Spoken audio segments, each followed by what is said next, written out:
Bonsoir à tous. Activation du plan blanc pour 3 hôpitaux de Saône-et-Loire. Les établissements de Chalon-sur-Saône, Autun et Montceau-les-Mines sont concernés. Des lits d'urgence et du personnel supplémentaire sont mobilisés pour garantir la prise en charge des patients. La préfecture et l'ARS ont aussi lancé une cellule de crise hospitalière. Ils recommandent de réserver le recours aux urgences pour les situations graves et vitales uniquement. Du nouveau dans l'affaire du petit Grégory. La lettre revendiquant le crime de 1984 dans les Vosges fait l'objet d'une contre-expertise stylométrique.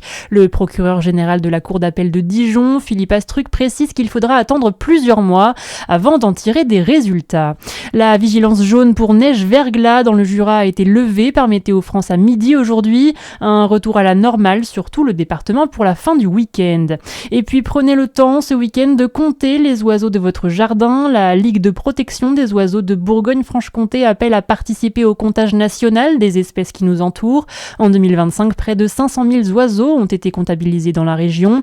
Les règles sont simples, il suffit de se poser dans son jardin ou sur son balcon et de noter tous les oiseaux qui se posent au sol ou sur un arbre. Vous pourrez partager vos observations sur le site Oiseaux des Jardins. Dans le reste de l'actualité, l'homme soupçonné d'avoir tué une femme à Nice, interpellé aujourd'hui par le RAID et la BRI. Son arrestation a eu lieu à Grasse dans les Alpes-Maritimes. La jeune femme de 23 ans avait été retrouvée morte après une dizaine de coups de feu tirés à travers la vitre de sa voiture. Son bébé qui se trouvait dans le véhicule est sain et sauf.